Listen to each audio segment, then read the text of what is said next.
Hello, in this video we shall see how to create a Spring Boot web application using Spring Initializer, and post that we will see how to integrate Swagger to our Spring Boot application. So first thing, let us go to start.spring.io, and by default it will populate with com.example and demo.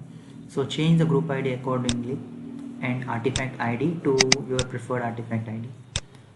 And in the dependency section, let us choose web. So just web would be fine for now, just for this demo, and hit generate project. So save it to some location on your system, and let me extract that downloaded zip. Okay, and now let us import it into our STS.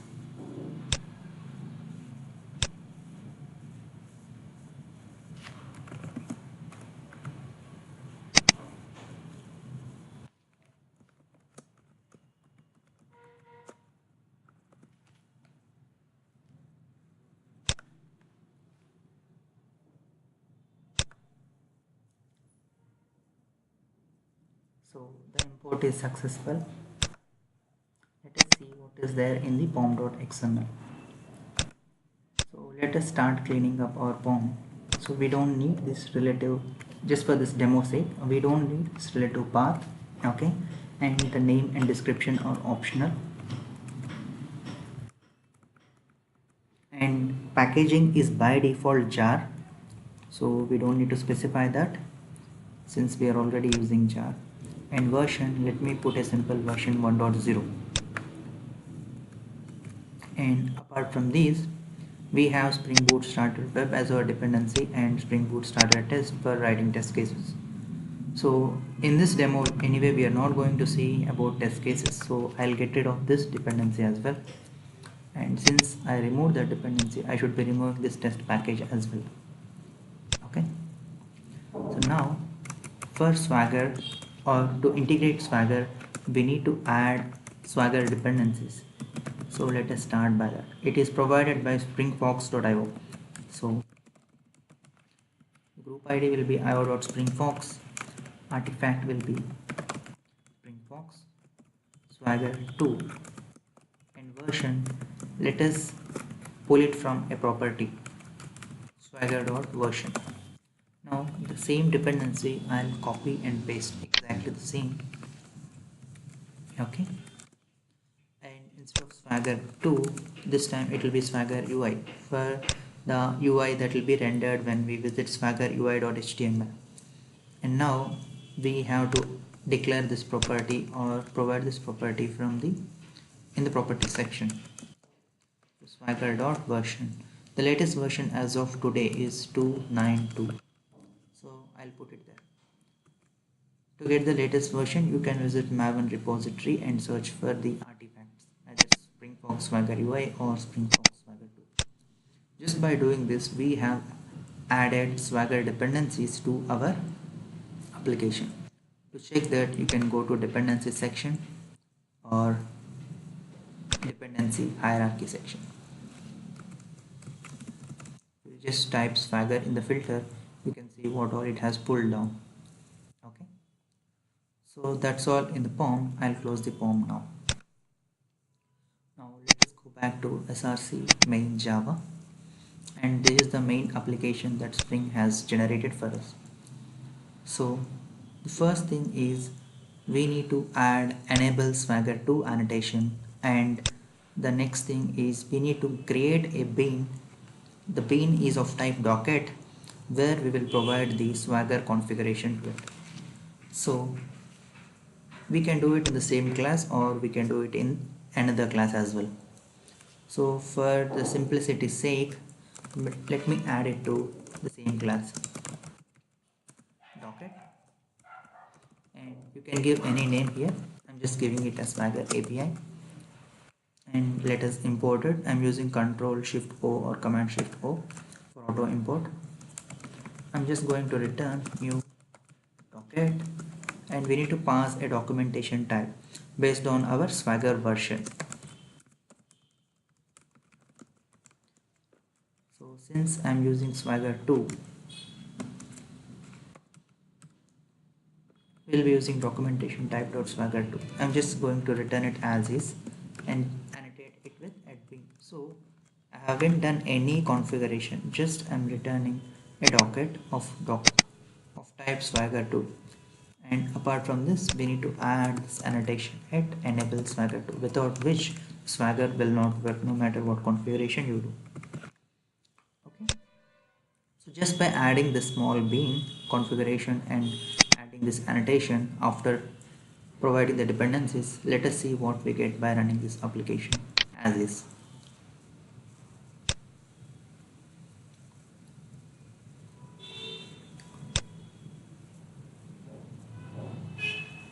So the application has started, and let us go to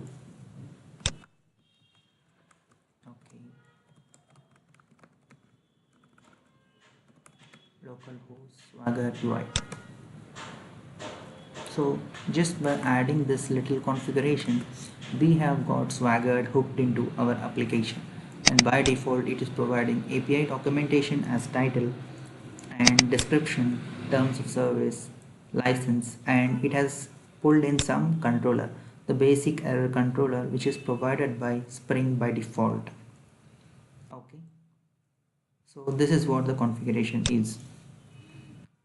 And now let us start adding specific configuration. Let us say I don't want to see this basic error controller which is provided by Spring Boot by default.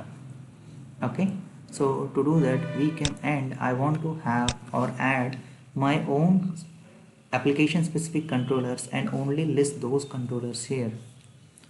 Let us see that. The first thing is, since we did not mention any configuration here, it has pulled in the default configuration.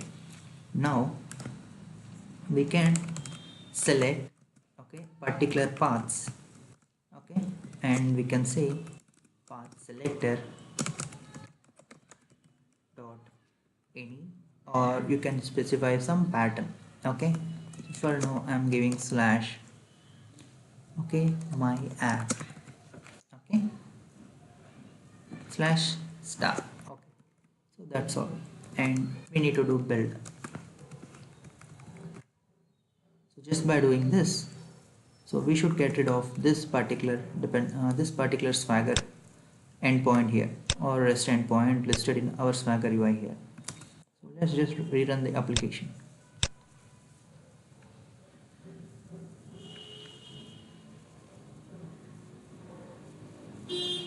So the application has started. I'll just refresh this page. So now if you observe, it is telling no operations defined in spec. So the reason is, based on this pattern, it could not list any endpoints or any controller or REST endpoints that it can list in the Swagger UI. So now we can create our own controller. So let me go to, let's create a controller. This one let me put in dot controller package, and controller will be sample controller. Hit finish. So this is not a complicated example, so let's just create as controller. And request mapping, I'll just add my app. And I'll just create a hello endpoint which will return hello world as the message.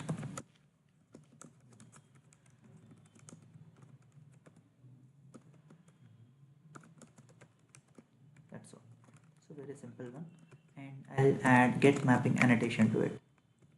That's all. So now let us rerun the application. Since it is my app slash star, so it should probably match this endpoint and list this endpoint in the Swagger page. I'll rerun the application to see if it is working.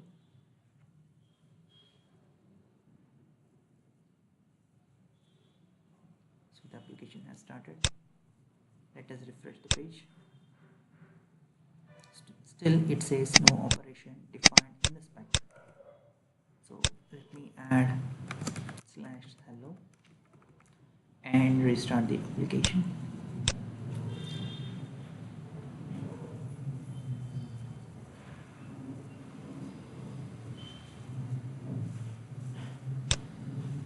Now let us restart the application. Now it is listing our sample controller because the pattern that we have given was /star. So my app something. So it was expecting something here, and we did not give anything, right? So that is why it is not able to list this in our Swagger page. Now it is showing this endpoint, and we have got all these default messages. Okay, if it is unauthorized request, okay, it will say unauthorized 403 forbidden and 404 if the request is not found. So try out, execute. So here we can see our response, this hello world and the status code, and these are the response headers. Okay, so they are providing a download option to download the response as well, and the content type, based on the content type, the we have in the request mapping annotation we have something called produces and consumes. So similar to value, if we put it as value, we can have produces and consumes. Okay, if we add these headers, okay, so that will be listed in this. In here we'll be able to see content type as whatever we say it consumes, right? Those all will be listed in here. So this is a simple thing, and let us say I don't want to give this path and all, and I have a dedicated package for my controllers, and I want to list all those controllers or scan through the entire package and list all those controllers in the Swagger page. In that scenario, you can remove the paths, okay, and you can simply say select, okay, APIs. Okay, there are two selectors, one is with the API and one is with the paths. We have already seen what is paths, and we can specify a path. Now let us see APIs, and we need to use request handler selectors for it. Okay, request handler selectors dot, so it says any none with a particular annotation. Let us say you are using REST controller annotation for all your controllers, so in that scenario you can just specify with class annotation and REST controller. Okay, okay, so you can specify like wherever REST controllers are available in my code, so go scan through them and list all those in this Swagger page. This is one option. And in case if you want to use a base package like how everybody does, okay, so you can specify the base package. So in our scenario, this is our base package. Okay, copying this name, I mean this package name, and I'm adding it here. So no matter what controllers I have in this, whether I have this my app or not, it doesn't matter. So whatever controllers are available in this package, those all will be scanned and listed in the Swagger page. Okay, let us run through this. I'm just restarting the application, and there will be no change in the result. It will be same, just that we are not dependent on the path now. So similarly, okay, now in case if you want to change these things, mostly we would be interested in changing these things to our application specific metadata. So in that scenario you can simply specify API info, okay, and you can directly create new API info, okay, with string, okay, with title, description, version, etc, etc, all these things, or you can simply create a small method for it, okay, and you can use that method to add the API info. So when I do create a method, it would have created a method for me, so I can simply new info builder dot title, I can say my demo API, okay, and description I can simply give my demo app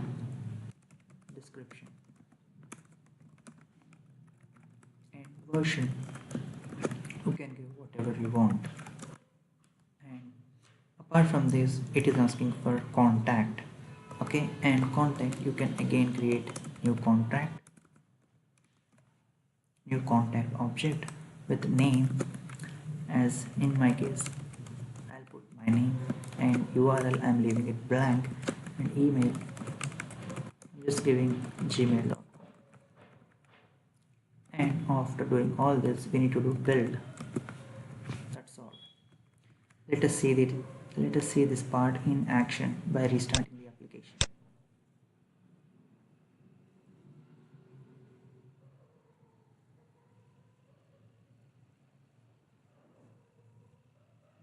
So the application has started. Just refreshing the same page. Now if you see, it has changed it to my demo API. Okay, my demo API description and contact SN Madhula. So if you hover over this, you can see that, and in the below it is telling mail to snmadhula@gmail.com. So it'll basically pop up a mail icon or your mailbox window. So that's all for this video. Okay, thank you for watching.